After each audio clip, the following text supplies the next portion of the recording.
the US nuclear site that became a forbidden paradise. The island that glows in the dark. The diver's flashlight cuts through the turquoise haze as he drifts past the skeleton of a battleship. Rusted guns lie silent beneath towers of coral. Fish move through open hatches where sailors once stood. It's hauntingly still, yet alive. The ocean has claimed what destruction abandoned. Beneath him lies the ghost fleet of Bikini Atoll, sunk by nuclear fire more than 70 years ago. The water glows faintly with refracted light, clear as glass, concealing the invisible legacy that still lingers. From above, you'd never guess the history waiting beneath that blue surface. The lagoon forms a near-perfect circle, rimmed with coconut palms and white sand. Reef sharks patrol its shallows, while technicolor corals bloom over bomb craters large enough to engulf city blocks. To the eye, it's paradise, untouched, serene, impossibly beautiful. Yet in its silence, there's a strange dissonance. The air is heavy not with danger, but with memory. This place, once the heart of a nuclear experiment that scorched the Pacific, is now a sanctuary, beautiful, forbidden, and radioactive. Few stand here today. The descendants of those who once lived on these islands are scattered across the Marshall Islands and beyond, their homeland unreachable not by distance, but by poison. The irony is almost unbearable. While human life remains exiled, nature has returned with an exuberance that defies logic, a reminder that survival often begins in the absence of us.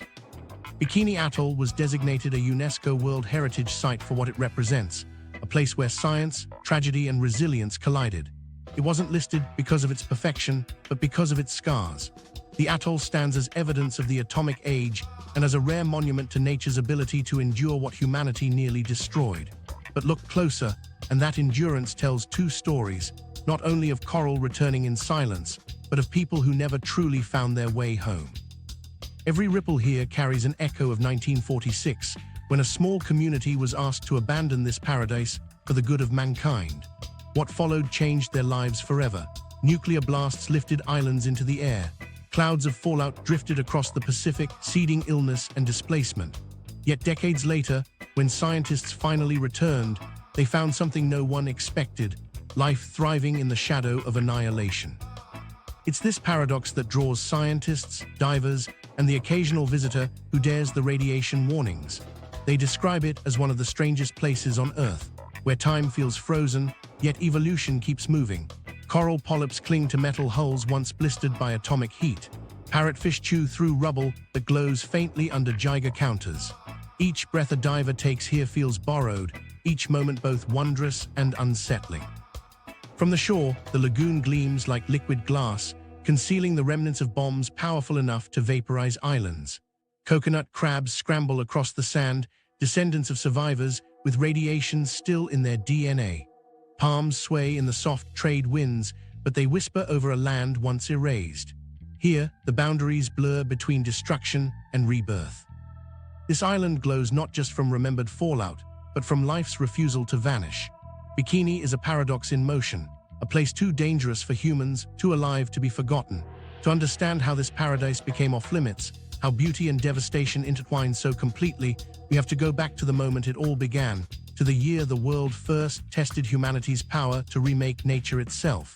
To understand Bikini, we must return to 1946. Borrowed in the name of science. In early 1946, soldiers and scientists in crisp khaki uniforms stood on the sand, sweating in the tropical heat. They had come to one of the most remote corners of the Pacific, a ring of coral islets forming a lagoon so vast that it could swallow Manhattan whole. Their mission sounded simple, almost noble: to measure how atomic power, unleashed once in war, might be used to prevent another. Bikini Atoll was quiet then, home to just 167 people who lived by the rhythm of tides and stars. Coconut groves shaded neat houses of pandanus and palm, and every evening, children fished in the lagoon's shallows. Soon, those evenings would end forever. When American officials arrived, they carried both authority and ceremony. They met with the island's leader, King Judah, beneath the palm trees and asked him to relocate his people for the good of mankind. They described the upcoming experiments as vital to world peace, a way to ensure no future war could destroy humanity. It was a request laced with persuasive gentleness. The Bikinians were promised it would only be temporary, that once the tests were done, they would return to a safer, more peaceful world. Trusting in those promises, King Judah agreed. The village gathered on the beach and prayed together, unsure but loyal. It was recorded in newsreels, bare feet on sand, faces turned toward an uncertain horizon, voices singing hymns of faith. Their departure felt almost ceremonial, the Navy transporting them to nearby Atoll, uninhabited, smaller, and unknown to the Bikinians. Before they left, King Judah gave a short speech translated by an American officer. He said he did not understand what the atomic bomb was, but he hoped their sacrifice would bring peace to the world. Cameras captured the moment, men loading canoes, women carrying woven baskets of food, children clutching pets. They smiled for the photographers who promised to send their pictures back as proof of their generosity. In that moment, they truly believed they were participating in something larger than themselves. Then came the voyage to Rongerik, only 125 miles away but worlds apart. When they arrived, the first thing they noticed was the silence. No birdsong, no freshwater wells, no fertile soil. Rongerik's lagoon was narrow and still, its fish scarce. The coconuts were small and bitter, the water brackish. Within weeks, their supplies began running out. They tried planting taro and breadfruit, but the sandy soil refused to yield. The temporary relocation was quickly turning into starvation. Letters and pleas for help traveled back to the US authorities, but supplies came only sporadically. The Bikinians rationed what they had, watching their children grow thin while waiting for word of return. Meanwhile, halfway across the world, the United States prepared for the first peacetime atomic experiments, codenamed Operation Crossroads. Over 90 naval vessels, many captured from enemy fleets, were anchored in Bikini's lagoon to serve as targets. Scientists spoke of data collection and military value, while journalists framed it as a spectacle of progress. The same ocean breeze that once carried songs of farewell now carried the hum of generators and the march of construction crews. Observation towers rose above the palms, instruments wired to measure the heat of a sun on Earth. While the Bikinians on Rongerik counted coconuts, engineers on Bikini tested bomb casings and cameras. Hundreds of animals, pigs, goats, and rats were loaded onto target ships to study radiation exposure. Radio operators rehearsed countdowns that would be broadcast worldwide.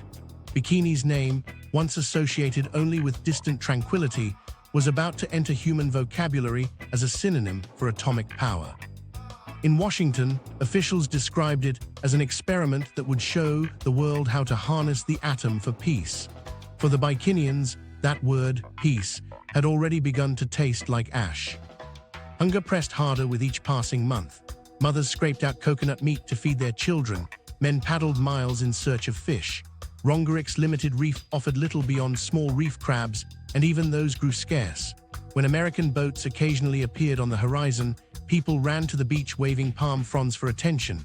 They asked for food, water, medicine, anything. Relief officers brought supplies once, apologizing and promising more soon. But soon stretched into years. By 1948, the once proud community of Bikini had become frail and desperate. Some collapsed from malnutrition, others succumbed to despair. Eventually, their suffering drew attention from the military overseers who controlled the Pacific testing grounds.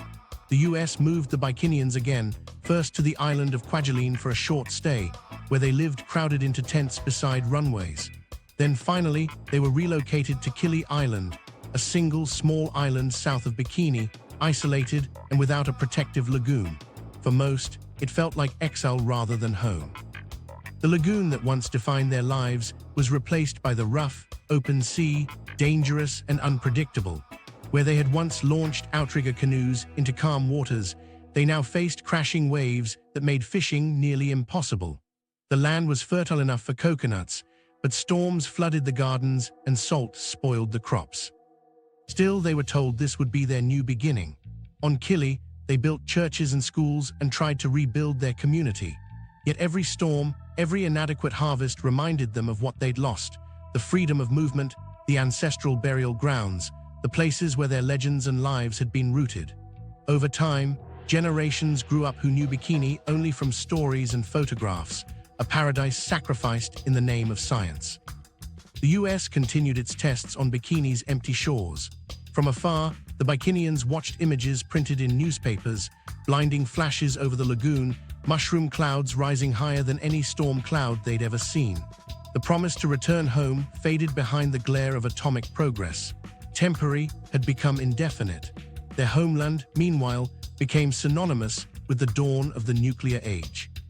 While the Bikinians struggled to survive on borrowed islands, across the ocean preparations continued for an experiment unlike any ever attempted, one that would turn the tranquil Pacific into a crucible of human ambition and ruin.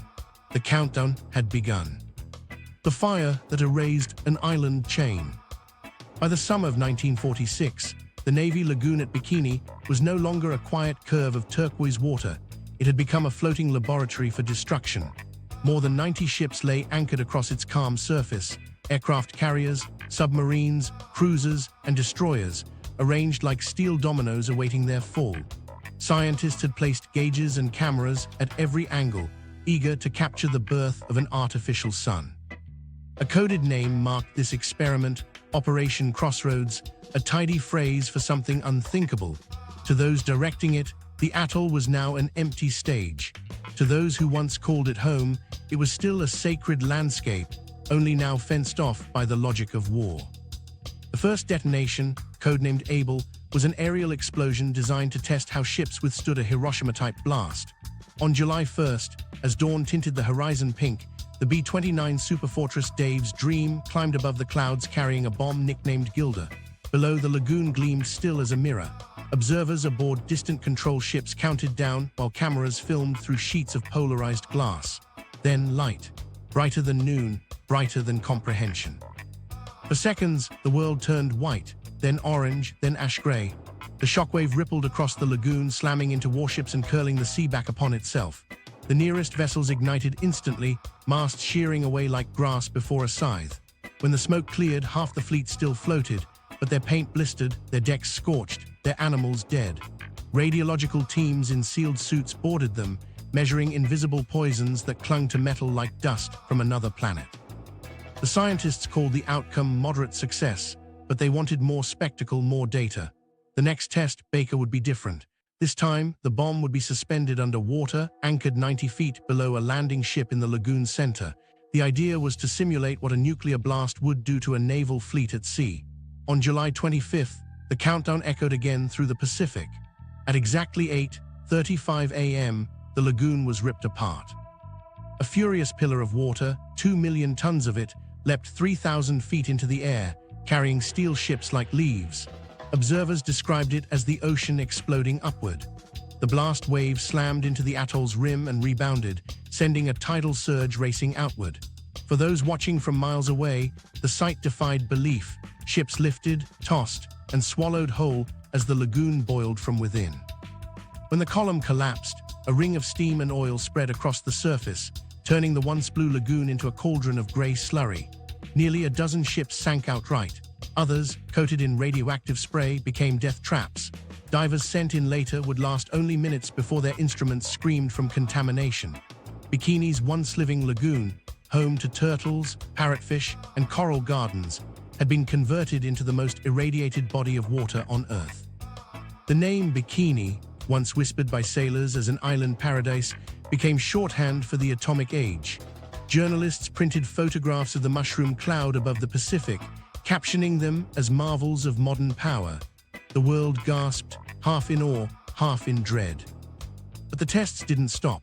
Over the next 12 years, 23 nuclear detonations rocked Bikini Atoll and nearby islands. Each one escalated in yield, force, and ambition. The combined destructive power reached roughly 77 megatons, equivalent to more than 5,000 Hiroshima bombs. The atoll was pummeled into a test range for empire, a proving ground for an arsenal meant to shape global fear. Entire islets disappeared beneath the detonations. Palm trees vaporized into dust. Birds fell silent, their wings seared by invisible heat. The water that once provided life now carried the residue of annihilation. As the 195s advanced, testing became routine, yet ever more destructive. The most infamous came in March 1954, Castle Bravo. Scientists predicted a 6-megaton explosion, already monumental. The actual yield was 15. In less than a second, Bikini's morning turned into daylight brighter than the sun. The detonation carved a crater nearly 2 kilometers wide and over 200 feet deep into the lagoon floor. Shockwaves flattened what little vegetation remained. Across the Pacific, ships rocked from the sudden surge, radios went silent, and observers shielded their eyes behind tinted lenses.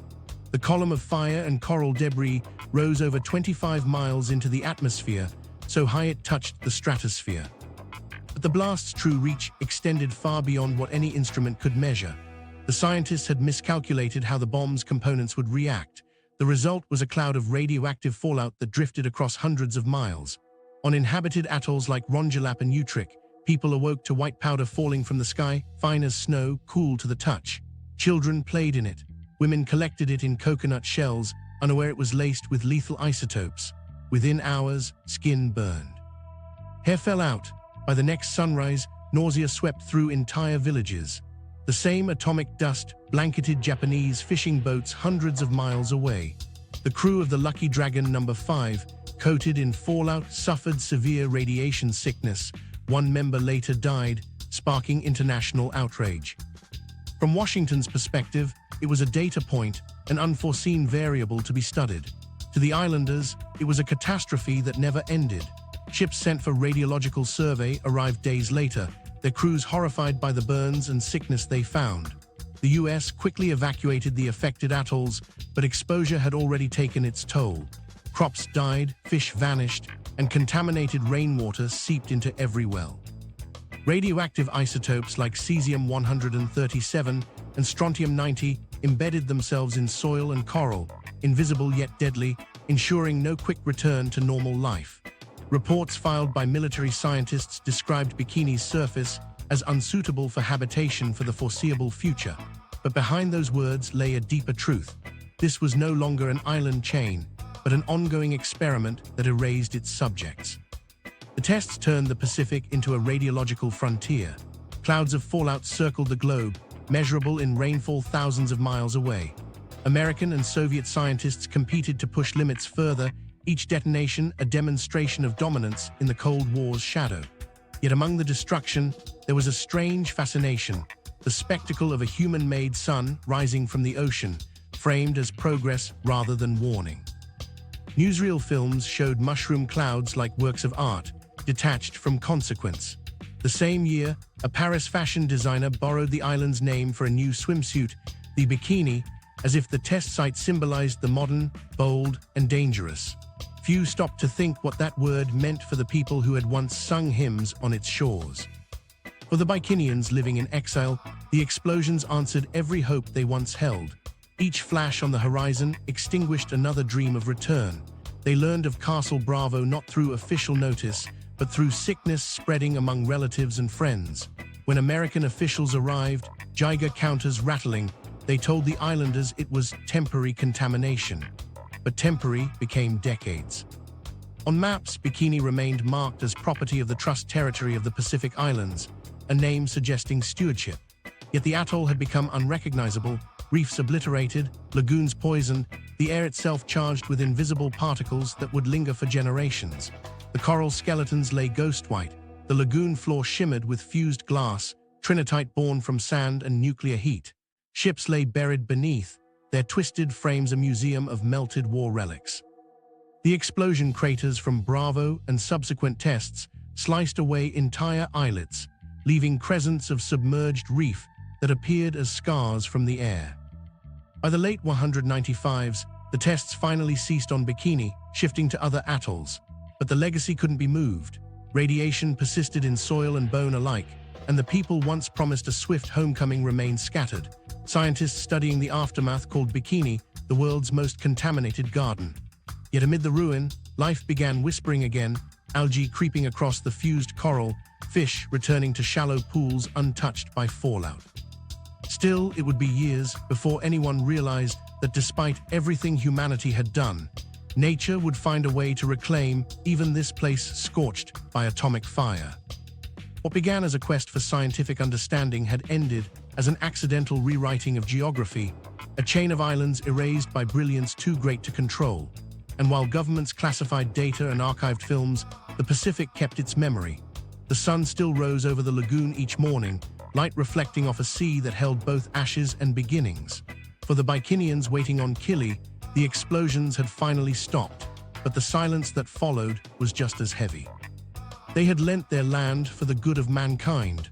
What they got back was a legacy measured in scars. Exile on Kili, a homeland without a lagoon.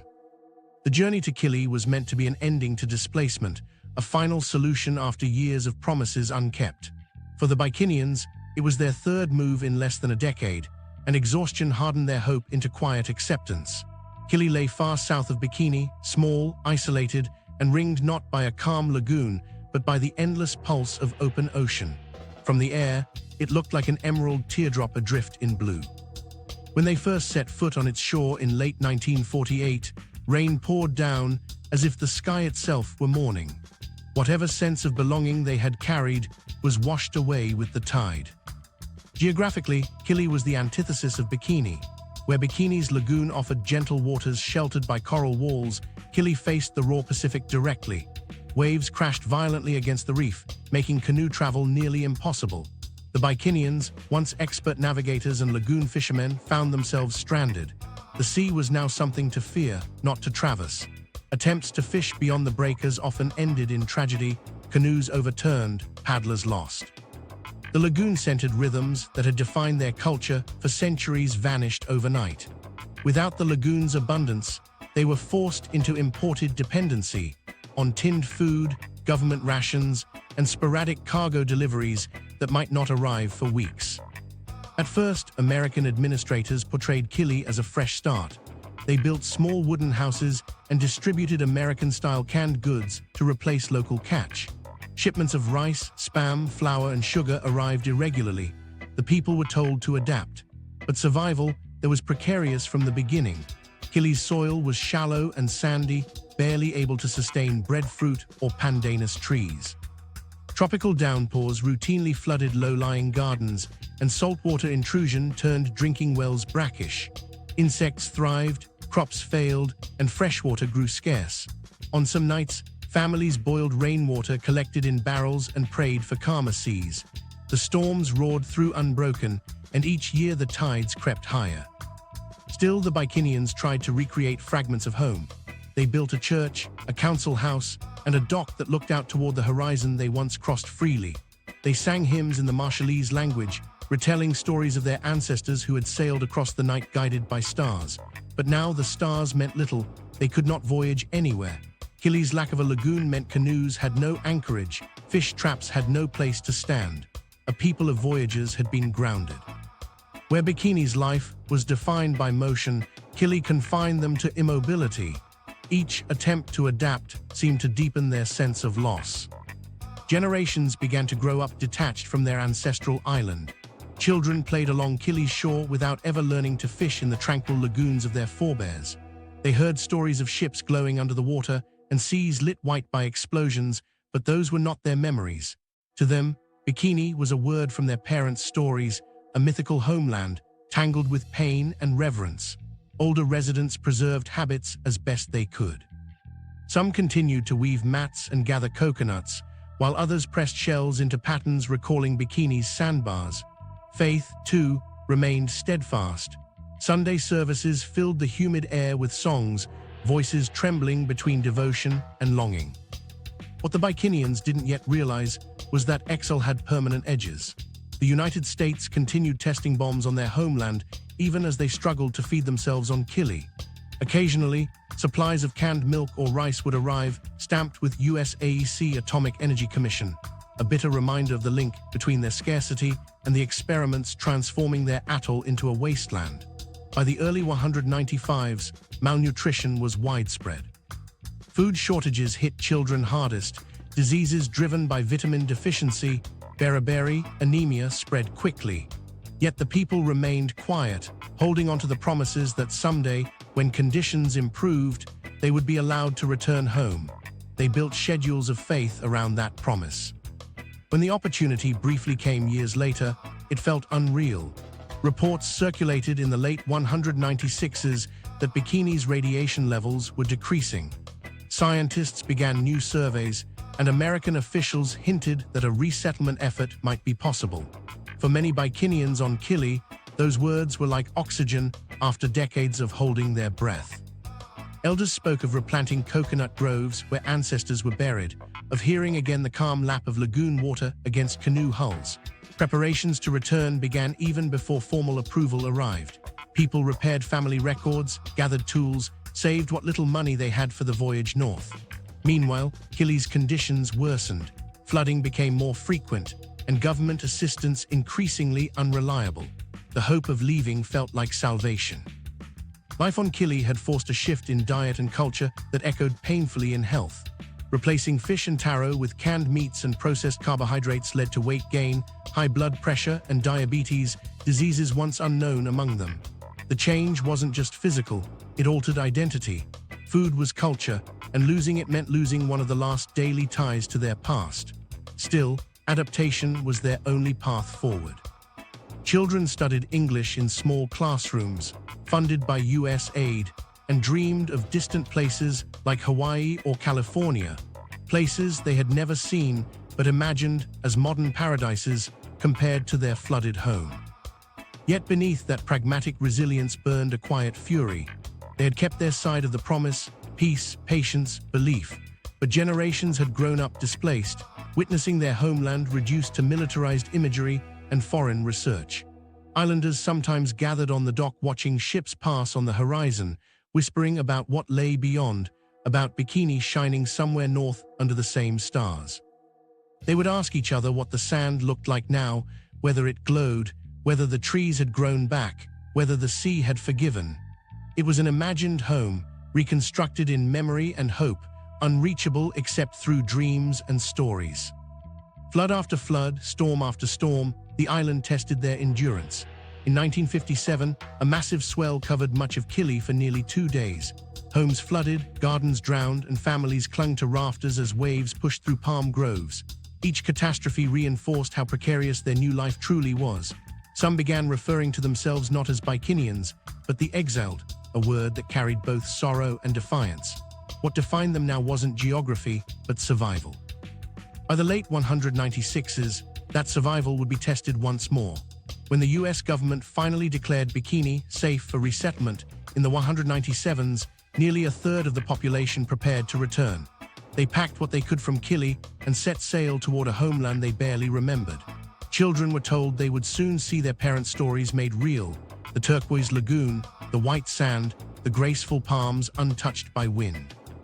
Behind them, Kili remained quiet, a temporary refuge that had shaped decades of hardship and endurance.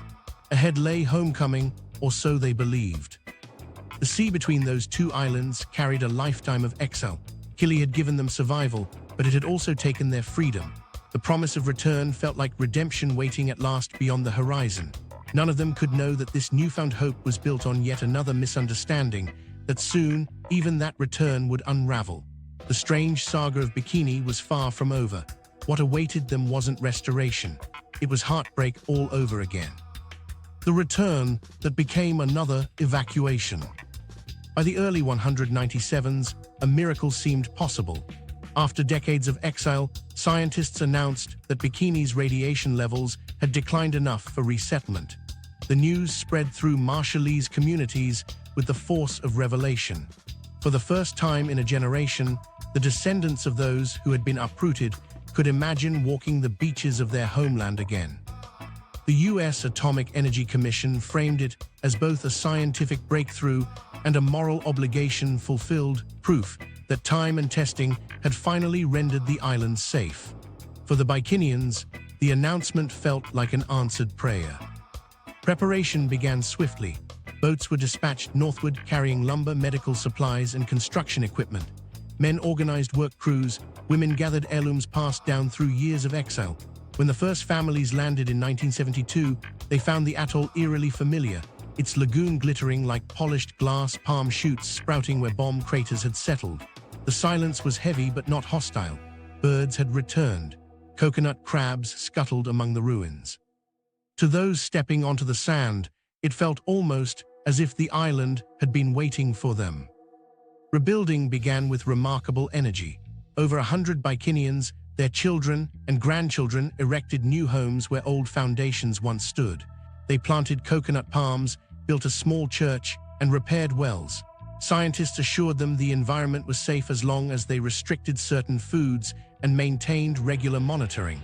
The people trusted what they were told. After 30 years of wandering, they needed to. They celebrated church services beneath the same sky their ancestors had known, singing hymns of gratitude for return.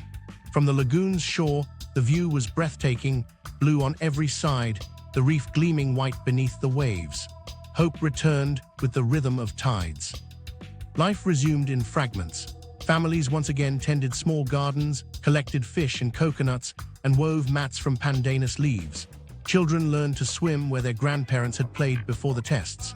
Scientists stationed on the island measured soil samples, cataloging gradual declines in surface radiation. Everything pointed to renewal.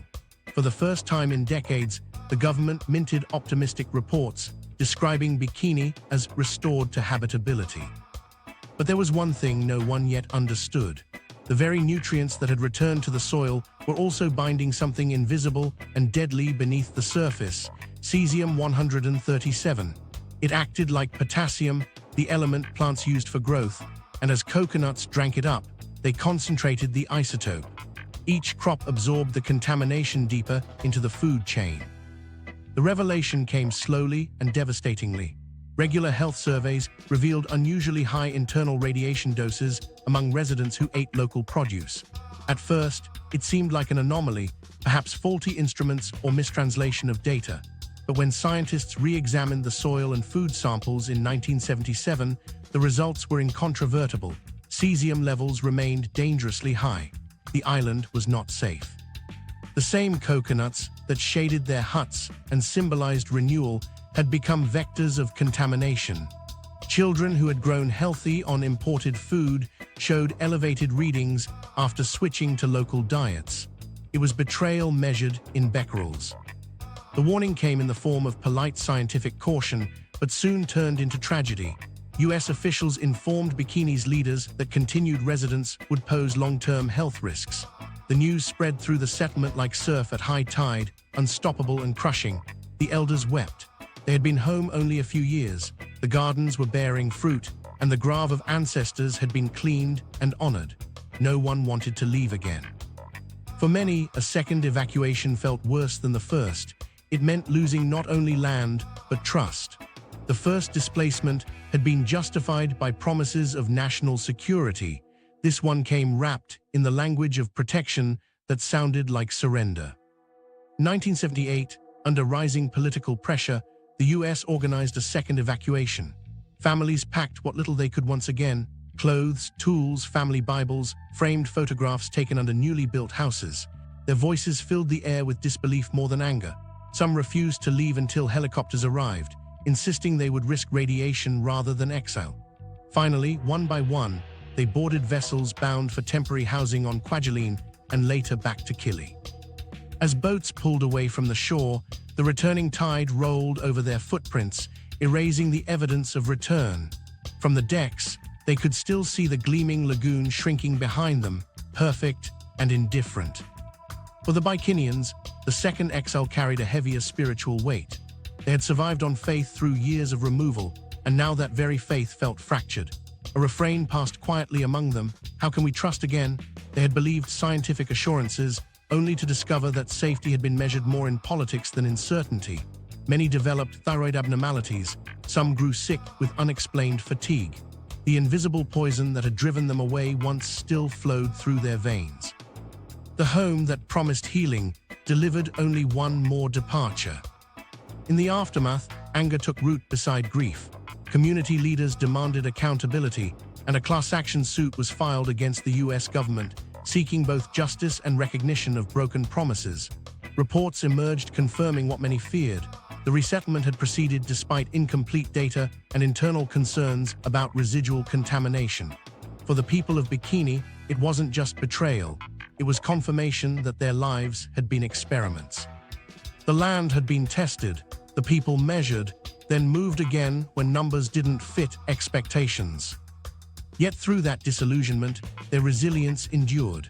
A new generation, children born after the second evacuation, grew up hearing both parts of the story, the return and the retreat. They learned how their parents had rebuilt homes from ruin and then left them behind a second time. Some described the atoll as cursed, others as sacred, too pure for human return.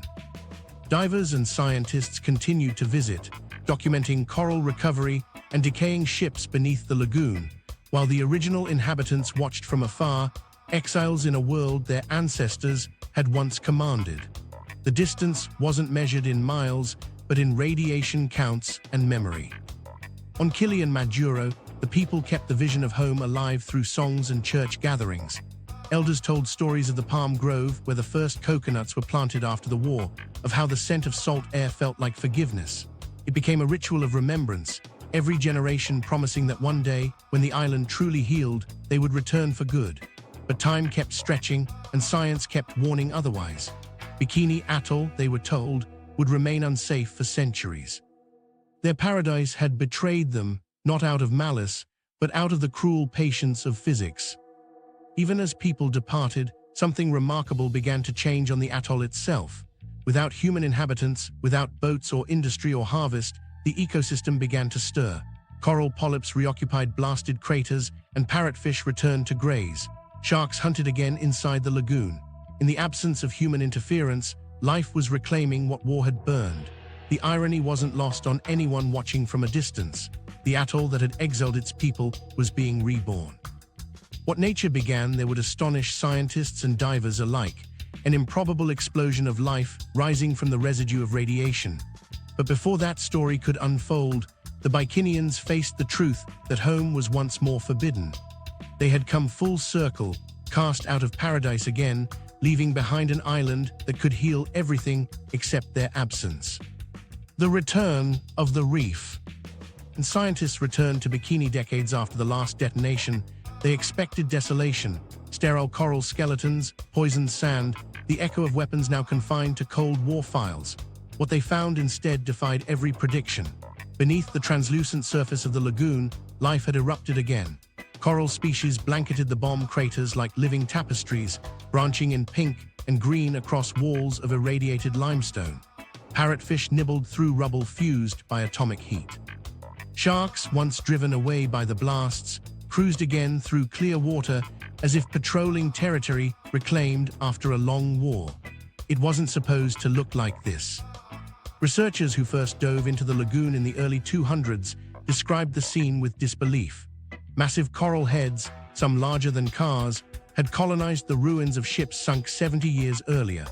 The twisted hulls that once glowed faintly under Geiger counters now hosted entire ecosystems, sponges, sea fans, even turtles nesting among entangled cables. Within bomb craters, where sand had melted into glassy pits, new coral larvae had secured themselves and begun layering upward, turning the wounds of explosions into underwater gardens. Nature, undisturbed for decades, had written over destruction with color. The recovery seemed miraculous because the island had remained untouched by humans. For half a century, there were no fishermen, no dredging, no anchor chains dragging across reefs. The forced absence of people created an accidental conservation zone, a marine sanctuary born from catastrophe. In a strange twist of fate, the radiation that made Bikini uninhabitable also protected it from the pressures that devastate reefs elsewhere. Economically worthless, it avoided what scientists call the human footprint. The paradox was painful. The very poison that expelled its people had bought the ecosystem time to heal. Divers often describe a silence under the water that feels almost sacred. Sunlight filters through the lagoon, illuminating scars that no longer seem violent. Coral pillars rise from the seafloor like cathedrals, each layer a record of endurance. As they descend, divers pass war relics metamorphosed into habitats, anti-aircraft turrets smothered in brain coral, submarine conning towers wrapped in seaweed, decks carpeted with anemones waving delicate tentacles in the current. Every surface once scorched black has been claimed by life. Some even call Bikini the accidental Eden. The sheer speed of regrowth challenged assumptions about environmental resilience. Within a few decades, coral density in some sections of the lagoon matched or exceeded that of untouched Pacific reefs.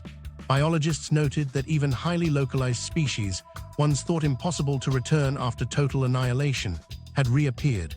Seabirds nested again on quiet islets.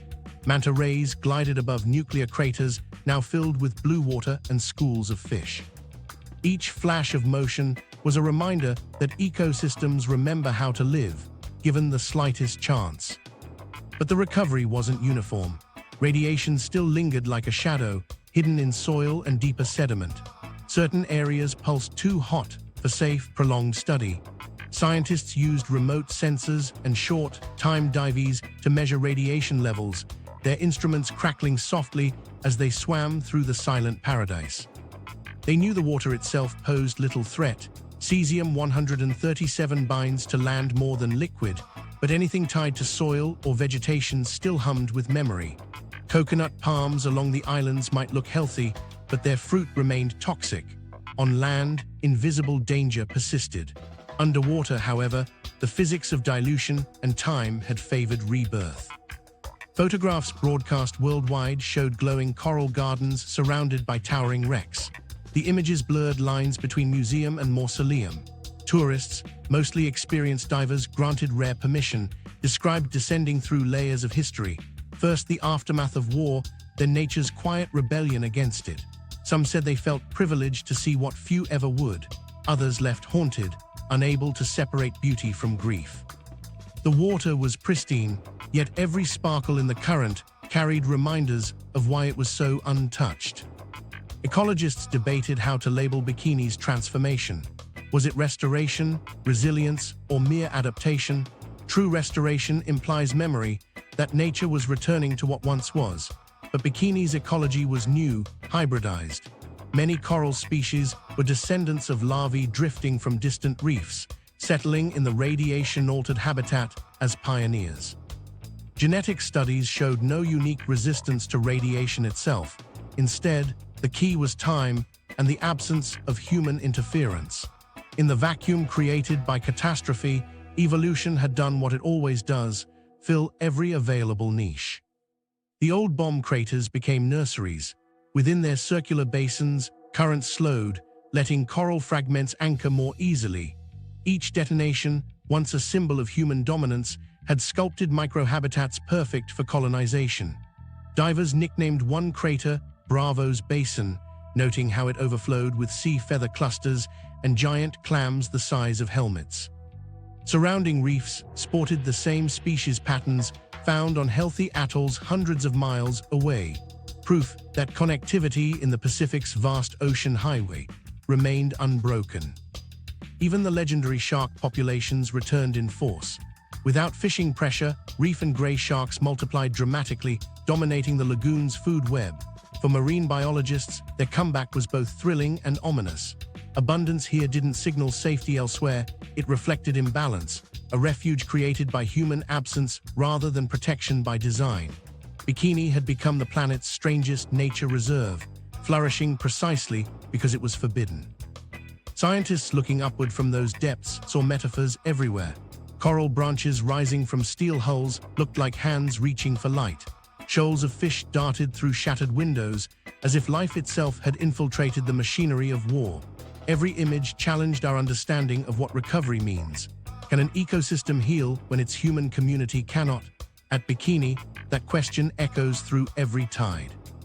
The sea, stripped of ownership, reclaimed its rhythm, while the people it belonged to remained exiled on distant shores. Above the lagoon, the outer islands of the atoll stayed eerily silent. Coconut palms swayed over empty foundations. Wind hissed through abandoned wells, carrying no voices back. Yet beneath that ghost landscape pulsed one of the richest reef systems in the Pacific, proof of life's stubborn persistence. In a way, the atoll itself had chosen survival overwriting memory. The coral didn't forget what had happened, it simply grew around it, layer upon layer. By the late 20th century, scientists publicly acknowledged the phenomenon. Bikini represented one of the most extraordinary examples of ecosystem resilience on Earth, not because it returned to purity, but because it adapted through contamination. The story was no longer just about radiation, it was about endurance. For every megaton of destruction, there was an equal measure of quiet renewal. The paradox hung heavy in every scientific paper and photograph, a paradise reborn only because no one could live there to spoil it. While the Bikinians mourned their absence, the sea remembered its own form of forgiveness. Coral filled the craters left by bombs.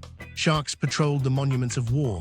Life, patient and undefeated, rewrote the island's story word by word, current by current, until ruin became reef once more.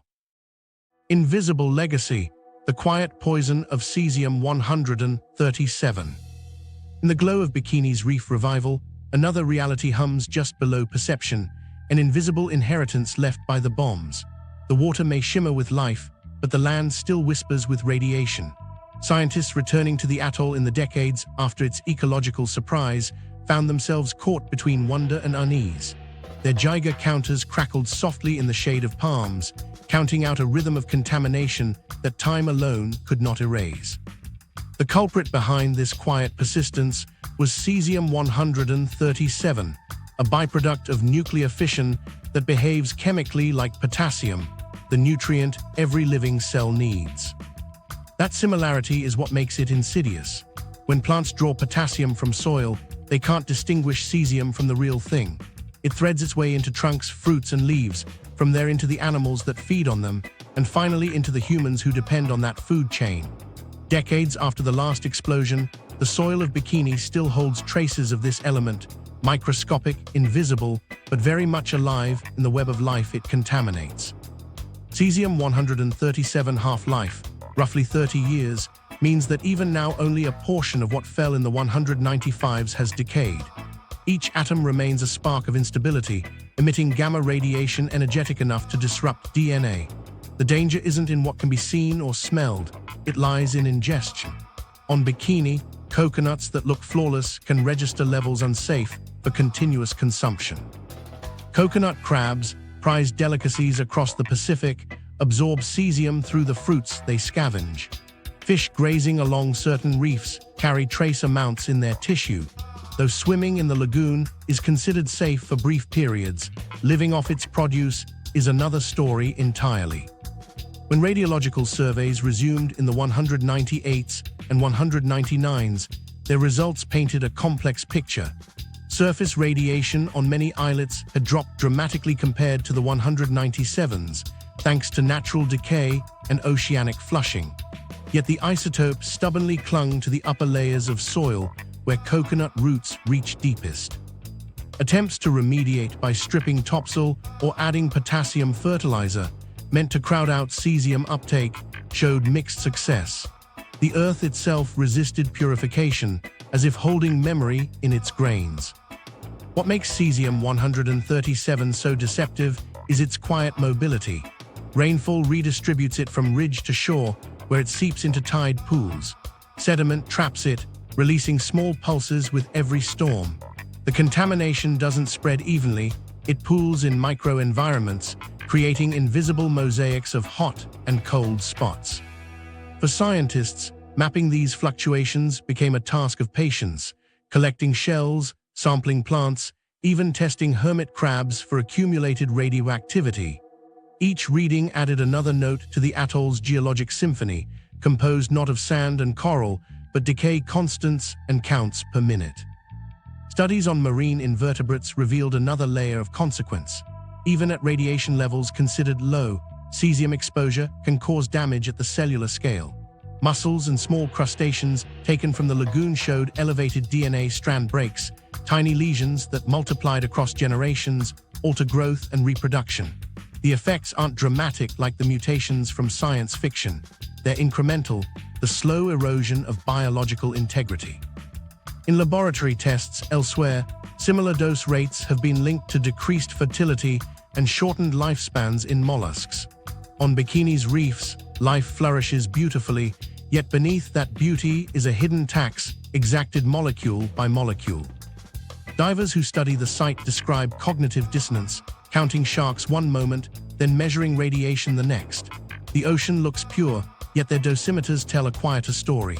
Most readings pose no immediate risk, but they remind every visitor that nature's recovery doesn't mean invisibility of harm. Time has blurred the difference between contamination and adaptation. Coral grows thick over irradiated steel, absorbing what it must, ignoring what it cannot change. The lagoon's resilience coexists with persistent, measurable danger. For the people of Bikini, cesium-137 represents more than chemistry. It is the chain that binds their exile. Every government briefing cited its levels as justification for continued absence. It wasn't malevolence keeping them away, but physics, half-lives ticking down too slowly for human patience. Generations born in diaspora measure their hopes on a timeline dictated by decay equations. Even as engineers propose decontamination methods, elders wonder what return would mean when the trees that sprout from ancestral soil still breathe radioactivity.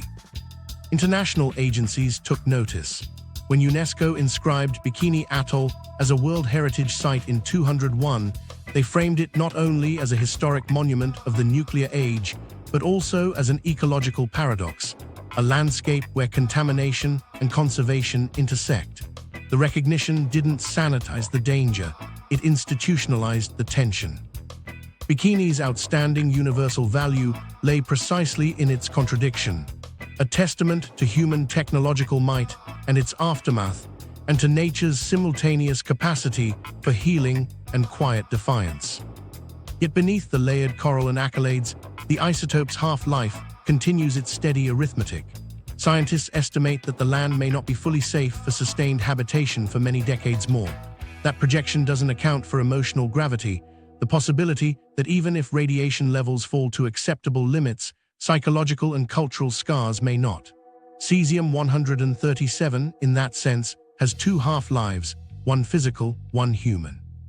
The first governed by nuclear physics, the second by memory.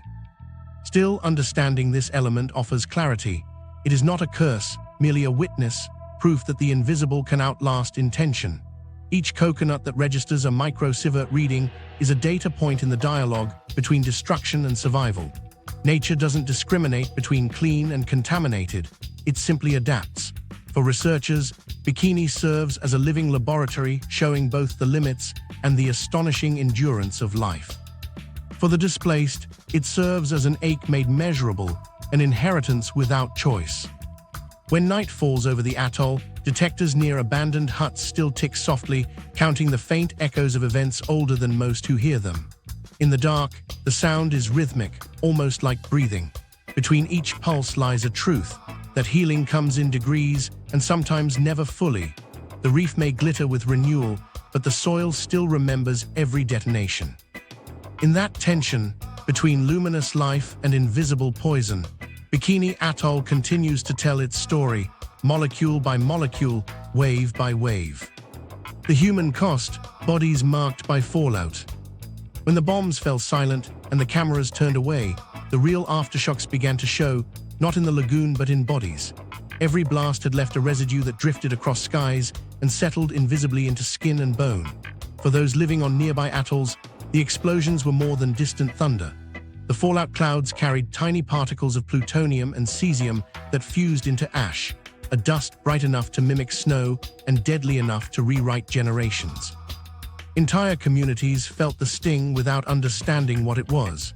Bikini's people, and the Marshallese as a whole, became unwilling test subjects in radiation's most intimate experiments. Doctors who arrived months and years later documented what they found with clinical dispassion: hair loss, burns that did not heal, thyroid glands swollen like fruit. Children born in the decades after the tests displayed developmental disorders and cancers once unheard of on these islands. Thyroid cancer became so common among women that it was known locally simply as the sickness. The water and food had carried the contamination inward. Coconut milk, staple of survival for centuries, became tainted with cesium. Fish drawn from nearby reefs shimmered with trace isotopes. The illness wasn't sudden, it crept quietly through bloodlines. A recurring story among elders tells of women who gave birth to what they called jellyfish babies, infants born without bones, without breath, slipping silently from their mother's arms. Others miscarried so often that childbirth itself became an act of dread. In later studies, scientists confirmed severe chromosomal damage among those exposed after the Bravo test. Radiation had touched the very template of life, altering it beneath awareness. Families mourned not only the sick, but the never-born. Each grave on Kili and Majuro became a ledger entry of invisible warfare. The United States responded with programs of medical monitoring and compensation funds, gestures meant to acknowledge harm without fully confronting cause. Teams of American doctors traveled to the Marshall Islands annually, conducting studies, collecting blood, and taking data. Many Marshallese later said they never understood what was being recorded. Few were offered clear explanations. Consent forms were signed in languages they barely read. Some realized only decades later that their bodies had become living laboratories. The memory of white-coated researchers drawing blood year after year lingered like another kind of contamination, mistrust. Out of that mistrust grew a cultural silence about illness. People avoided speaking of cancers directly, substituting euphemisms like the weakness or God's test. Yet statistics tell the story too clearly. Among Bikini descendants and neighboring atolls, rates of thyroid disease, leukemia, and reproductive cancers rank among the highest in the Pacific. Children continue to inherit predispositions linked to earlier radiation exposure, a legacy encoded in DNA. Scientists confirm intergenerational effects, mutations small but cumulative, ensuring that fallout never truly ends. The health crisis intertwined with another transformation, diet. On Kili and other resettlement islands, the lack of fishing grounds and arable land pushed islanders into dependence on imported processed foods, white rice, canned meats, instant noodles. At first, these shipments felt like gifts from a generous patron. Over time, they became chains. Obesity, diabetes, and heart disease surged. In the Marshall Islands today, nearly 1 in 3 adults suffers from diabetes, a rate quadruple the global average. Doctors trace its roots to displacement itself, people torn from ecosystems that once provided balanced diets of fish, breadfruit, and coconut. Every tin of Spam on a store shelf is an artifact of lost subsistence. As medical crises mounted, so did the sense of moral betrayal. The Bikinians had been told their exile was temporary, their participation noble, yet each generation grew sicker while bureaucrats debated the definition of safe dose. Court documents later revealed how officials minimized findings to avoid legal liability. Trust, once their anchor, eroded into suspicion. Some survivors refused further medical tests, believing researchers cared more about data than recovery. The islanders had been promised protection. Instead, they were studied. Stories of cruelty emerge quietly, always punctuated by dignity. One woman from Rongelap recalled traveling to the United States for treatment, frightened and unable to speak English. Surgeons removed her thyroid and sent her home with pills she could not refill. Another man remembered the confusion of flying halfway across the world for tests that told him nothing about whether his children would inherit the sickness. He returned to Kili with a folder of charts, but no answers. These are small chronicles of a vast colonial experiment disguised as benevolence. The science sought knowledge, the people sought justice. In time, advocacy grew from the pain. By the 198s, community leaders and younger descendants began organizing. They demanded not just compensation, but acknowledgement, a reckoning with truth. Petitions reached Washington, testimonies were recorded, and the language shifted from victims to survivors.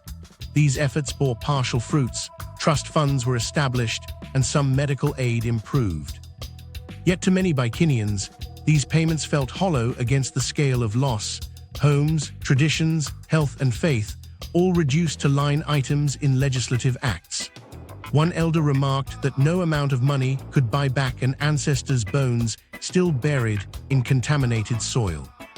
Meanwhile, researchers studying genetic samples confirmed what families already sensed. The damage lingers at the smallest scales. Elevated rates of certain autoimmune and reproductive disorders persisted even among islanders born decades later. Radiation had become hereditary history.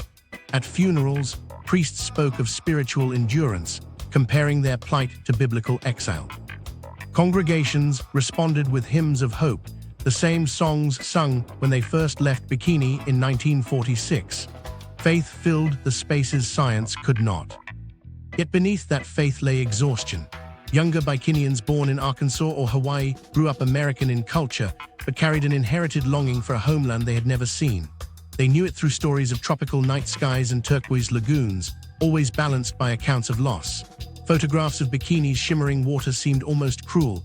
How could something so beautiful carry so much sorrow? Many felt anchored between two worlds, modern comfort and remembered belonging. Their identity became shaped not by where they lived, but by where they could not return. Health researchers observe another consequence that numbers can't fully express: psychological trauma. Displacement, combined with chronic illness, produced cycles of anxiety and depression across generations. A people once confident in navigation and self-sufficiency now relied on aid packages and medical interventions. For elders, dependency itself was its own sickness. Some refused treatment entirely, choosing instead to live quietly with what they called the old heat inside them, a poetic phrase for radiation they could neither see nor forget. Despite everything, resilience persisted. Bikini descendants established education programs, cultural associations, and community clinics funded partly by restitution payments. They documented oral histories, ensuring that their story would not be reduced to casualty counts. Their survival became a moral counter-narrative to the technology that had sought to erase them. Each healed wound, each graduation ceremony, each song sung in Marshallese was a small act of defiance. They couldn't return home, but they could preserve its meaning. Today, scattered across the Marshall Islands and the wider diaspora, Bikinians still gather each July to pray for both their ancestors and their island. The ceremonies are modest, songs, shared meals, retellings for children, but in them lies continuity stronger than any isotope. They speak of an island glowing not with radiation, but with memory. Scientists may measure fallout in half-lives, but the Bikinians measure time in stories, passing them hand to hand like shells carried from a lost shore. For them, the nuclear tests transformed from historical event into living condition. The coral may heal, but human tissue and faith carry slower clocks.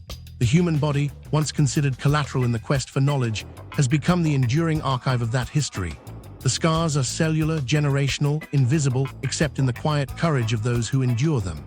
In every heartbeat, trace elements of the atomic age persist, tiny echoes of brilliance and betrayal intertwined. From the blue shimmer of the lagoon to the dim hospitals an ocean away, the cost of Bikini's legacy is inscribed in flesh. It's a debt neither science nor politics can repay, measured not in megatons, but in memories of bodies that bore the experiment's consequences. Yet even in that reckoning, hope survives, faint but steady. The belief that acknowledgement can be a kind of healing, that truth, once named, begins to lessen its weight. The people of Bikini live on, carrying both wound and wonder, proof that endurance too can be hereditary. Paradise reclaimed by silence.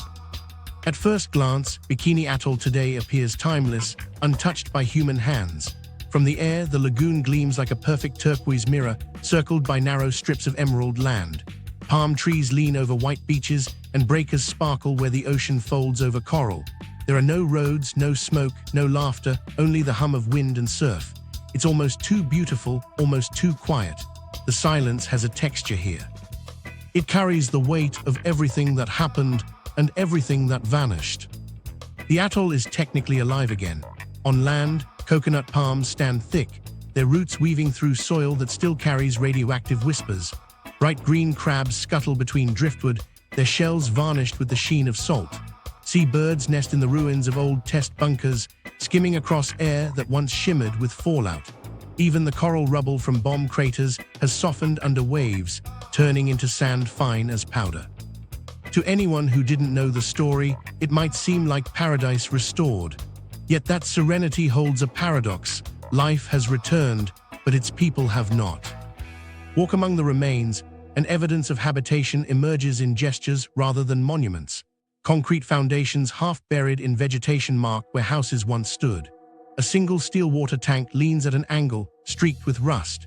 Here and there, bits of porcelain glint among the vines, fragments of teacups left behind during the second evacuation. The church that settlers rebuilt in the 197s now stands roofless, its altar open to birds. The walls are etched with salt lines, as if the ocean itself came to record what memory could not keep. When the wind passes through, it almost sounds like singing. Divers who explore the lagoon describe a similar dissonance underwater. The beauty of the coral gardens feels overwhelming, but the deeper they go, the more ghosts they sense. Warships from the 1946 tests rest upright on the seafloor, preserved in eerie stillness. A bomber's propeller gleams in reflected sunlight. Aircraft carriers loom like underwater skyscrapers, their decks now playgrounds for fish. Air bubbles rise through gun turrets wrapped in coral, through halls once occupied by sailors. There's power in the sight, not horror anymore, but awe at how completely the sea absorbs what humans abandon. The dive tour are tightly regulated. Visitors must obtain rare permits, travel by boat hundreds of miles, and sign radiation exposure waivers. Few ever come. Those who do describe the experience not as adventure, but as pilgrimage. Beneath each kick of a fin lies the knowledge that no one belongs here. Cameras capture breathtaking panoramas, but divers usually return shaken, uncertain whether they witnessed nature's triumph or its surrender. The reef feels sacred precisely because no human hands are allowed to touch it again. Above the surface, empty villages reveal nature's slower victory. Pandanus trees grow through cracked cement floors. Lizards bask in the doorways of abandoned huts.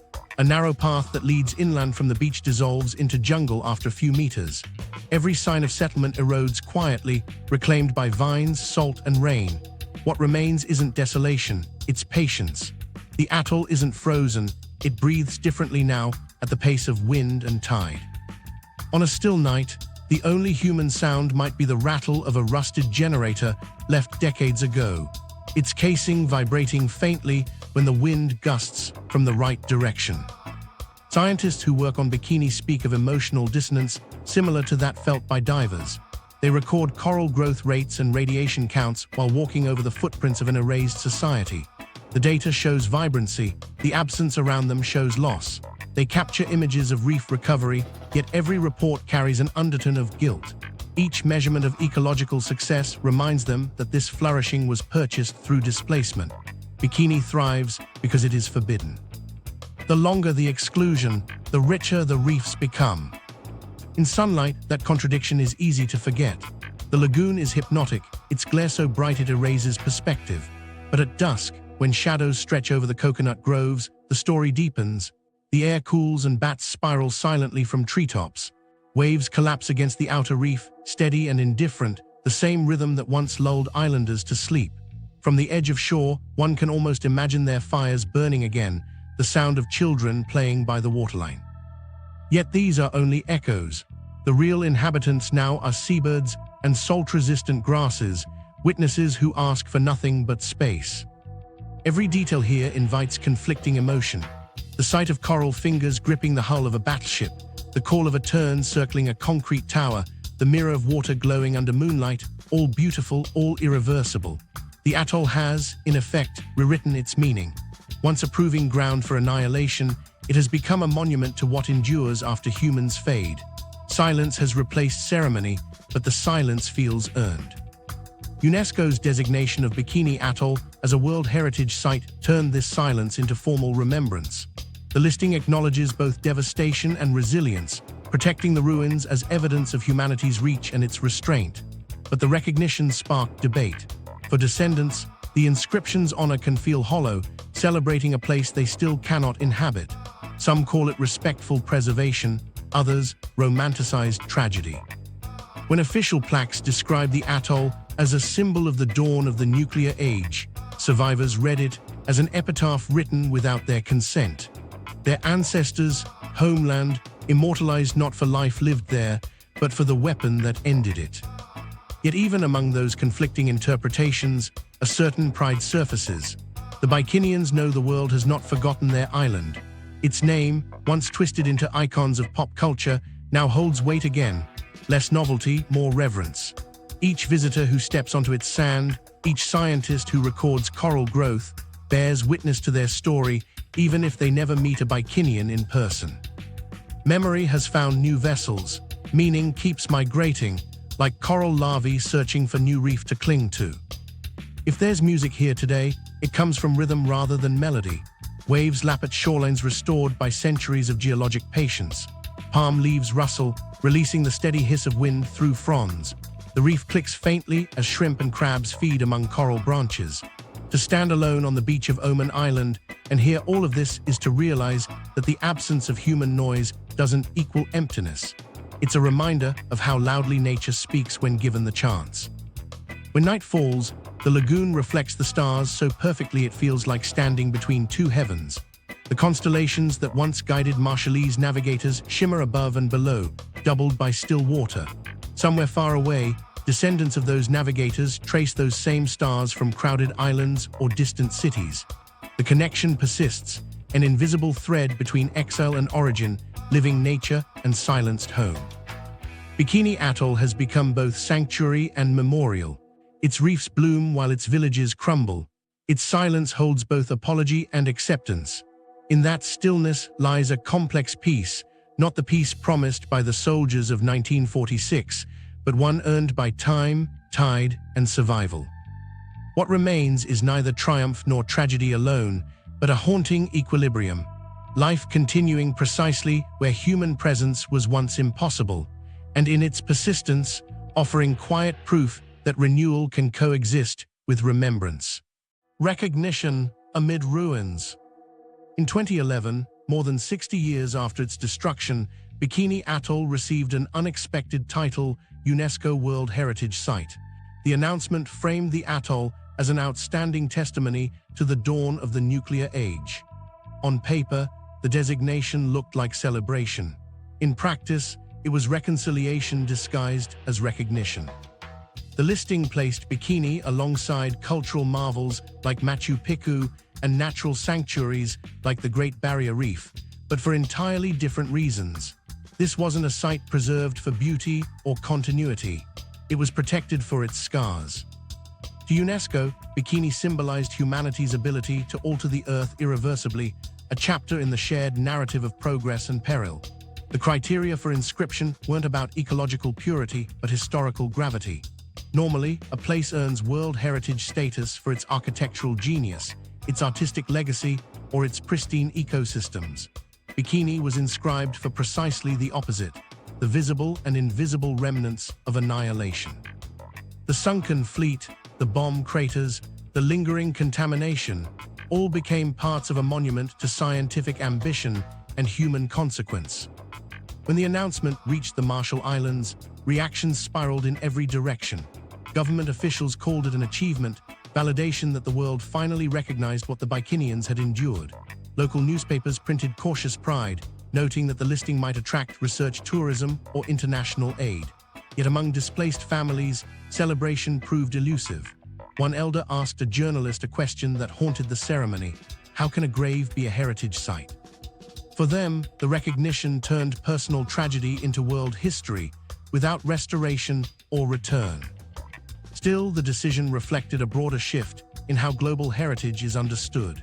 In an era when contamination and climate change threatened countless landscapes, UNESCO had begun acknowledging the importance of damaged places. By protecting Bikini, the organization admitted that even sites of catastrophe deserve memory, that ruin itself can hold universal value. It was a philosophical pivot, from beauty preserved to lessons remembered. The atoll became not just a location, but a mirror held up to civilization's power and restraint. The inscription process followed years of debate among scientists, diplomats, and heritage experts. Some questioned whether a radioactive zone could ever qualify as outstanding universal value. Others argued that excluding such places meant erasing human mistakes from the record. Eventually, consensus formed around three principles: historical significance, visual integrity, and the enduring presence of evidence. Bikini met all of them. The atoll remained largely as it was in the 195s, untouched except by nature and radiation, a perfect, if chilling, time capsule. In documents presented to UNESCO's World Heritage Committee, Bikini was described as a site where the most powerful technologies of the 20th century intersect with the most fundamental questions of humanity's future. Those words balanced pride with warning.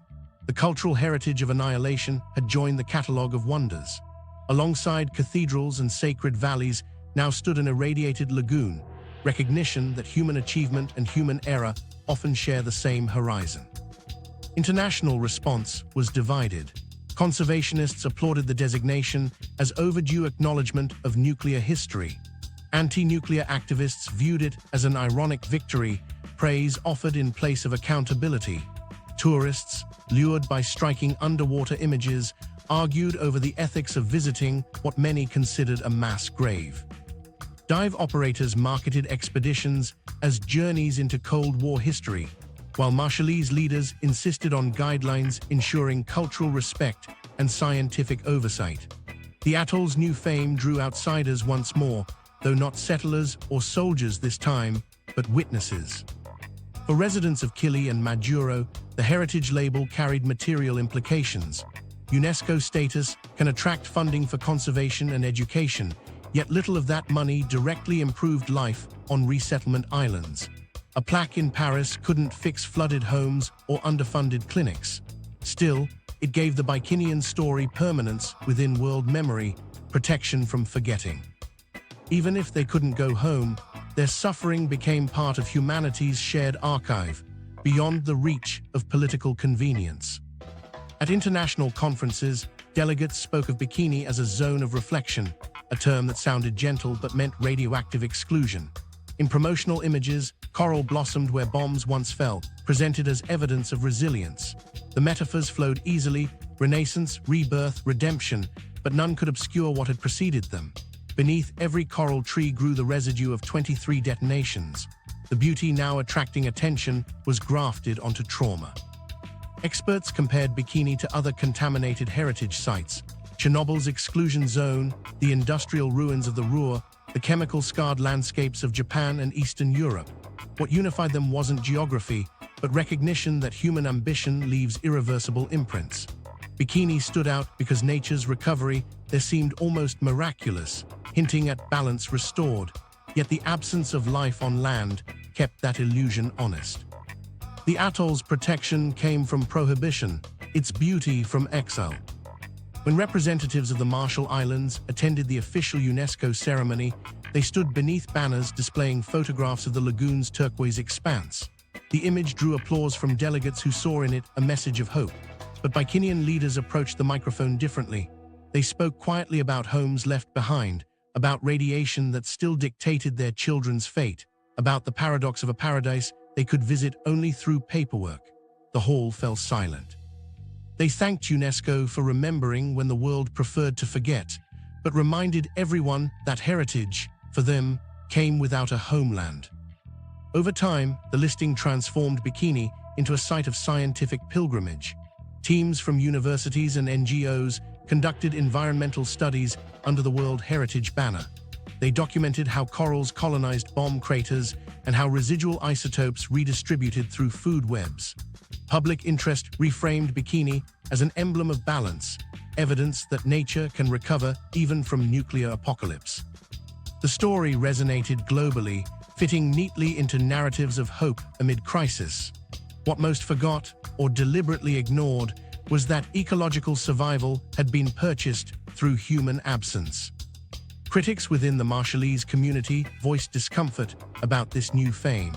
Some feared that the heritage label reduced their trauma to spectacle, allowing outsiders to marvel at resilience without engaging with responsibility. Others saw value in the symbolism. At least the world now knew the name Bikini for something other than a swimsuit. Younger generations used the designation as a platform for activism, connecting nuclear injustice to modern climate threats that again endanger Pacific Islands. The listing became a bridge between past exploitation and future advocacy. Through all these debates, Bikini retained its contradictions: monument and wound, museum and warning. The UNESCO plaque near the shore, bolted to a concrete block, gleams under salt spray. Few ever read it in person. It stands alone, the letters gradually fading, marking not reclamation but remembrance. The surrounding coral keeps growing, the sea keeps polishing the wrecks. Each tide washes over both recognition and regret. In the end, the inscription did not sanctify Bikini, it humanized it. It transformed a nuclear test site into a cultural conversation, a reminder that heritage isn't always about what we cherish, but also what we're obliged to remember. The atoll's inclusion among the wonders of the world does not redeem the experiments that scarred it. Instead, it ensures they can never be erased. And perhaps that permanence is the truest form of justice available. The enduring admission that progress and destruction share the same source, and that remembrance, though imperfect, is the last responsibility left to those who inherited the ruins. What remains? Lessons from a forbidden paradise. At sunrise, the lagoon mirrors the sky so perfectly that horizon and reflection dissolve into one. The water, still and glassy, holds no visible trace of its history. Yet beneath that serenity lies the record of everything that mattered: the blasts, the exile, the improbable renewal. Standing at the edge of Bikini's shore today, one senses that history doesn't end. It settles. The island has become a classroom without walls, its lessons written in coral and silence. The first lesson is about endurance. Life here survived not by resisting change, but by adapting to it. Coral polyps didn't remove radiation, they grew around it. Sharks returned not because the sea was pure, but because it was empty of threats. Evolution, indifferent to moral judgment, simply moved forward. In that, the atoll offers a humbling truth. Nature doesn't seek redemption, it seeks equilibrium. What humans wrecked in seconds, tides and currents have spent decades reshaping into something functional, if not familiar. The reef's glow isn't triumph, but persistence. The second lesson belongs to the people. Displacement fractured the Bikinians' world, yet it didn't erase their identity. Across Kili, Majuro, and distant cities, they keep the rhythm of home alive in songs, recipes, and language. Their endurance mirrors the corals, quiet, cumulative, invisible to outsiders until you look closely. They adapted because survival demanded it, not because the wound ever closed. In church halls where descendants gather, children trace maps of an island they've never walked, shaping belonging from imagination. That act of remembering transforms exile into continuity. What remains between these twin survivals of nature and of people is both haunting and hopeful. Bikini's existence now defies neat categories. It is neither wasteland nor paradise, but testimony. Every living thing here, from the smallest crustacean to the eldest survivor, embodies the paradox that healing and harm can coexist. The atoll teaches that destruction is never absolute. Something always finds a way to root in the ashes. But it also warns that recovery without remembrance risks repeating the cycle.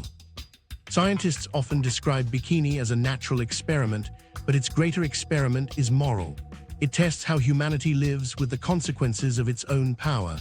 The bombs proved our ability to reconfigure atoms. The aftermath proves our failure to account for what happens next.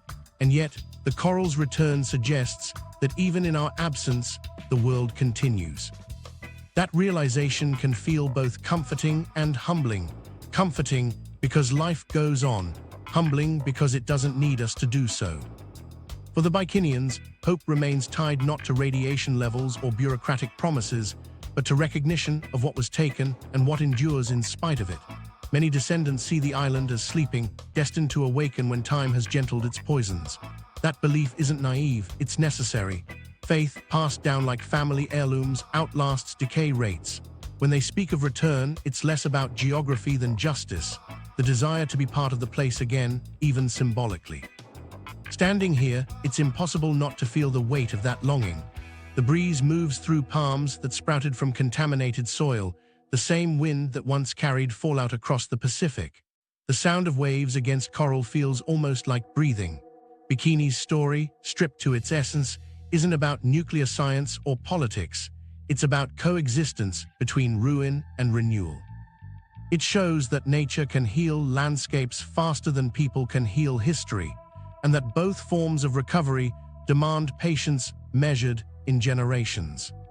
The final lesson is as fragile as it is profound. Life doesn't forgive, but it continues.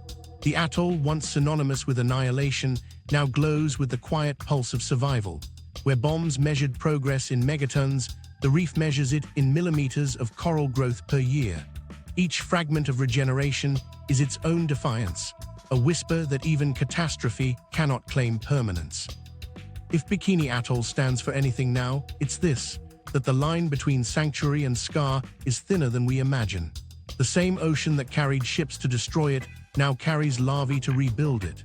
The same soil that radiated death gives rise to palms reaching toward sun and salt air. Here, resilience isn't a headline, it's a daily fact of existence. For all its beauty and sorrow, Bikini remains one of the purest reflections of our shared paradox, the capacity to devastate and the compulsion to recover. The corals glow, the silent forest, the absence of voices, together they form an elegy, but also a prayer. The atoll teaches that life's persistence is not optimism, it's inevitability. And as dusk returns, scattering gold across the lagoon, the island whispers its enduring truth. Even after the world burns, some places find their way back to life, not through forgiveness, but through the relentless will to exist. Bikini Atoll endures, radiant and haunted, a forbidden paradise reminding us that survival itself can be sacred. Bikini Atoll exists in two dimensions, one visible, one remembered. The visible is all water and light, a place where coral outshines catastrophe. The remembered is internal, carried by the descendants whose names still circle the island in prayer. Between them sits a silence heavy with meaning. Reality and memory balance like tides, one advancing with life's inevitable return, the other retreating into reverence. Together, they make the atoll's truth complete. To stand here, even in imagination, is to face the centuries' paradox distilled into a single lagoon, the planet's most peaceful image built atop its most violent experiment. The lagoon's calm surface hides remnants of 23 nuclear detonations, yet the coral glow beneath it speaks of endurance. For scientists, Bikini offers data points in resilience. For poets and exiles, it offers metaphor, proof that creation and destruction can touch and still leave space for beauty. What remains is a sense of responsibility. The atoll's survival does not absolve the harm that made it possible. Each generation that gazes at those turquoise waters must recognize the cost, the lost homeland, the sickness that crossed bloodlines, the cultures reshaped around absence. Bikini thrives, but only because its people were removed. That contradiction should unsettle us. It reminds everyone who studies this place that nature's recovery isn't redemption. It's resilience performing in a vacuum humans created. And yet hope endures precisely because life chose to return. Every parrotfish bite, every coral branch extending towards sunlight, every palm reclaiming ground once scorched, each is a small act of defiance written into ecology. Nature doesn't forget, but it refuses to stop. In that refusal lies optimism truer than any apology. The radiation will fade. The craters will someday soften. Time, impartial and patient, is already working, slowly stitching wounds into continuity. For the Bikinians dispersed across oceans, that promise of continuity matters most. They know better than anyone that paradise isn't a place so much as a relationship, the ongoing dialogue between people and the land that made them. That dialogue continues through stories, ceremonies, and the hope that children unborn might one day walk safely on ancestral sand. Whether that day comes in 50 years or 200 is less important than the act of believing it will. So the island teaches quietly. It asks visitors to listen rather than look, to notice how absence shapes presence, to understand that some ecosystems flourish only when we step back, and to accept that healing, in both people and places, is never perfect. It simply insists on itself until the world accommodates the new shape. Bikini's final gift is perspective. It shows that resilience doesn't erase tragedy, it grows beside it. The atoll endures as contradiction made visible, paradise reborn through exile, beauty fused with warning. What began in blinding light ends in equilibrium. The story refuses neat closure because life itself never stops revising the past. The lesson glimmers quietly across the lagoon's mirrored surface. Destruction is never absolute, and nature's patience outlasts our eras. The waves wash over sunken ships and unmarked grave alike, whispering a shared refrain, survival is sacred, and remembrance keeps it so. If you want to understand how places like this hold both beauty and caution within the same horizon, keep exploring with us. Subscribe for more untold geographies, stories where the earth remembers everything and sometimes forgives just enough to bloom again.